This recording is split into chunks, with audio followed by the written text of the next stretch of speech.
আল্লাহ তাআলা এজন্য বলেছেন, বান্দা তোমাদের প্রত্যেকের গর্দানে মেমরি কার্ড দিলাম। কিন্তু গর্দানে যে আল্লাহ তাআলা মেমরি কার্ডটা দিল, একটা প্রশ্ন তো মাথায় জাগে, গর্দানে দিলেন কেন? আল্লাহ তাআলা হাতে দিতে পারতেন, পায়ে দিতে পারতেন, অন্যান্য জায়গায় দিতে পারতেন, কিন্তু গর্দানে দিলেন কেন? প্রশ্ন জাগে না? কাহিনী আমার মুসলমান ভাইয়েরা খুব চমৎকার কথা বলেছে।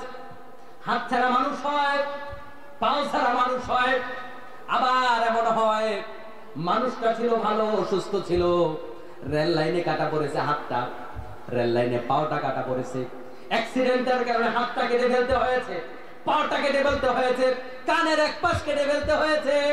কিন্তু বন্ধুগণ, হাত ছাড়া, পাও ছাড়া, কান ছাড়া, নাকের মাথা ছাড়া এরকম মানুষ আছে, কিন্তু গর্দান ছাড়া মানুষ আছে। তাহলে আল্লাহ রাব্বুল আলামিন এমন জায়গায় ক্যামেরা ফিট করলো, বান্দার হাত কাটা গেলেও আল্লাহর ক্যামেরা যাবে না, বান্দার পাও কাটা গেলেও আল্লাহর ক্যামেরা যাবে না। যেদিন বান্দার গর্দান কেটে যাবে সেদিন থেকে আর রেকর্ডিং করার কোনো দরকার লাগবে না।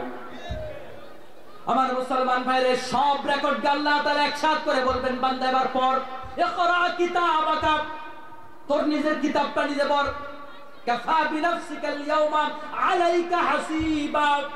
বান্দা এবার আমলনামা হাতে নিয়ে বলবে, এত গুনাহ তো আমি করি নাই।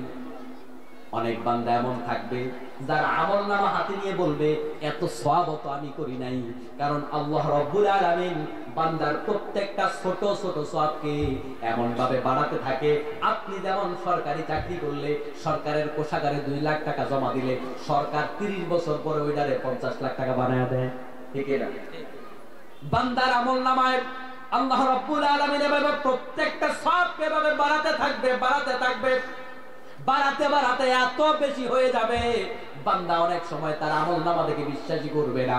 আবার বান্দা যখন চলতে ফিরতে, বান্দা যখন তার মুখটাকে জিকিরের মধ্যে ব্যবহার করেছে, মুখটাকে খারাপ কাজে ব্যবহার করে নাই, অশ্লীলতায় বেহায়াপনায় ব্যবহার করে নাই, মুখটাকে স্তব্ধ করে রেখে দেয় নাই, চাকরি করেছে তার মুখটাকে জিকিরের মধ্যে ব্যবহার করেছে, চলতি পথে চলতে ফিরতে গোটা জীবনটাকে মানবতার কল্যাণে কাজে লাগিয়েছে। বান্দা হয়তো সেভাবে চিন্তাও করে না এগুলা যে সওয়াবের কাজ, কিন্তু প্রত্যেকটা কাজ বান্দার আমলনামায় সওয়াব হিসাবে লেখা হয়েছে। সুবহানাল্লাহ। আবার কিছু কিছু মানুষ তার আমলনামা দেখে বিশ্বাস করবে না, এত গুনাহ আমি করি নাই। কারণ বাংলাদেশের মানুষ দেখবেন এখন জীবনটাকে আলাদা করে ফেলছে, জীবনের মধ্যে অনেক ভাগ করে ফেলেছে। মানুষ এখন জীবন কিভাবে ভাগ করে, ছাত্র জীবন, তারপরে জীবনটাকে আবার কর্মজীবনটাকে ভাগ করে, যেমন রাজনৈতিক জীবন, অর্থনৈতিক জীবন, ধর্মীয় জীবন ভাগ করে, কি করে না? তারা বুঝাইতে চায় ধর্মীয় জীবনটা হলো আল্লাহ আর বাকি জীবনটা আমার। এজন্য ধর্মীয় জীবনটা আল্লাহর কথায় চালামু, বাকি জীবন যেমনে মন চায় এমনে চালামু, এই চিন্তা করার লোক আছে না? আমার মুসলমান ভাইয়েরা, এজন্য আমাদের সমাজে কিছু প্রগতিশীল মানুষ আছে, তাদের রাজনৈতিক জীবনে আল্লাহর কথা শুনতে চায় না, ব্যক্তিগত জীবনে আল্লাহর কথা শুনতে চায় না, দাম্পত্য জীবনে আল্লাহর কথা শুনতে চায় না, রাজনীতিতে আল্লাহর কথা শুনতে চায় না, কেবল মসজিদ বক্তব্যে গিয়ে আল্লাহর কথা শুনতে চায়, এমন মানুষ সমাজে আছে না নাই? এখন এরা তো মনে করেছে শুধুমাত্র নামাজ পড়াই না কামল, রোজা রাখাই না কামল, হজ করাই না কামল, যাকাত দেয় না কামল, আর বাকি জীবনটা খাওয়া দাও ভর্তি করো, দুনিয়াটা মস্ত বড়, যেমনি খুশি তেমনি চলো, এরকম মনে করে জীবন চালায় এমন মানুষ সমাজে আছে না নাই?